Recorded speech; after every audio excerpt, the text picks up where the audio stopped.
অনেক মদখোর আমার সাথে বসে একসাথে ডিনার করে, হাফ প্যান্ট পরা, গলায় স্বর্ণের চেইন, হাতে স্বর্ণের ব্রেসলেট, আইসা আমার সাথে ডিনার করছে, আছে এরকম। গাঁজাখোর, আসো বসো, বসলেই তো আমি ওর ডিএনএ, চিন্তার ডিএনএ চেঞ্জ করে দেওয়ার সুযোগ পাবো, চিল্লায় বলো ঠিক কি না?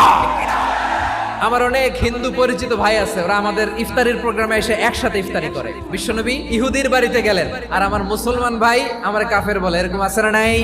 মুসলিমরা দেখতে পারে না, সহ্য করতে পারে। বিষ্ণু ইসা ইসলামের খাদেম ছিল ইহুদি, এতদিন খেদমত করলো, একদিনও বিশ্বনবী ওরে কালিমার দাওয়াত দেয় নাই। কারণ কি? বিশ্বনবী একটা ভালো সময়ের অপেক্ষা করতেছিলেন, দায়ী সুযোগ খুঁজে কখন দাওয়াত দিলে ব্যাটে বলে হবে, ঝোপ বুঝে কোপ মারে। বিষ্ণু ইসা ইসলাম ভালো সময়ের অপেক্ষা করতেছিলেন, দেখি আস্তে আস্তে এমন সময় আসছে, ছেলে এবার মুমূর্ষ, যখনই টাইমিং পেয়েছেন দাওয়াত দিলেন, পড়ো লা ইলাহা ইল্লাল্লাহ। প্রতিবেশী ইহুদি হোক হিন্দু হোক, যাবেন, সুসম্পর্ক রাখবেন, উপহার দিবেন, বিপদে পাশে দাঁড়াবেন। অসুস্থ হইলে একটু আপেল নিয়ে যান, আঙ্গুর নিয়ে যান। ইসলামের বিউটি দেখে, সৌন্দর্য দেখে অবাক হবে, নসিব ভালো হলে কোনোদিন কালিমা পড়ে মুসলমান হয়ে যাবে।